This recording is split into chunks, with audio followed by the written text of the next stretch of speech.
ബഹുമാനനായ മുഖ്യമന്ത്രി Shri V D Satheesan, വേദിയിലിരിക്കുന്ന മറ്റു ബഹുമാനരെ, പ്രിയപ്പെട്ട നാട്ടുകാരെ, വളരെയധികം സന്തോഷത്തോടും അഭിമാനത്തോടും കൂടിയാണ് ഈ വേദിയിൽ, പ്രത്യേകിച്ച് ഈ ഇൻഡോർ സ്റ്റേഡിയത്തിൽ രാജീവ് ഗാന്ധി സ്പോർട്സ് സെന്ററിൽ ഞാൻ നിൽക്കുന്നത്.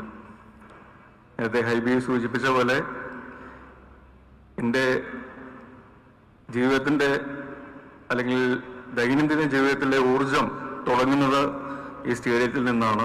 ഇവിടുത്തെ ബാഡ്മിൻ്റൺ കളിയിൽ നിന്നും അല്ലെങ്കിൽ ബാസ്കറ്റ്ബോൾ ഗെയിമുകളിൽ നിന്നും തുടങ്ങി ആ ഊർജം പകൽ മുഴുവനും അല്ലെങ്കിൽ രാത്രി വരെയും ഷൂട്ടിങ്ങുകൾക്കും മറ്റു കാര്യങ്ങൾക്കും ഒക്കെ ആയിട്ട് വരുമ്പോൾ അതേ വേദിയിൽ നിന്ന് അതേ സ്ഥലത്ത് തന്നെ പുതിയ നിയുക്ത മുഖ്യമന്ത്രിക്ക് ഒരു വരവേൽപ്പ് അല്ലെങ്കിൽ സ്വീകരണം നൽകുമ്പോൾ കൊച്ചിക്കാരോടൊപ്പം മലയാളികളോടൊപ്പം ഞാനും സന്തോഷിക്കുന്നു, അഭിമാനിക്കുന്നു. പാർട്ടിക്കതീതമായി, വിശ്വാസങ്ങൾക്കതീതമായി, പ്രത്യയശാസ്ത്രങ്ങൾക്കതീതമായി, ജാതി മത ഭേദമന്യേ ജനങ്ങൾക്ക് വേണ്ടിയിട്ടുള്ള ഒരു ഭരണം തന്നെ ആവട്ടെ നമ്മുടെ പുതിയ സർക്കാർ നൽകുന്നത്. അത് എല്ലാ രീതിയിലും നാട്ടുകാർക്കും നാടിനും പുതിയ പ്രതീക്ഷകളും പുതിയ ഉണർവും നൽകുന്നൊരു ഭരണം തന്നെ ആവട്ടെ എന്ന് ആശംസിക്കുന്നു.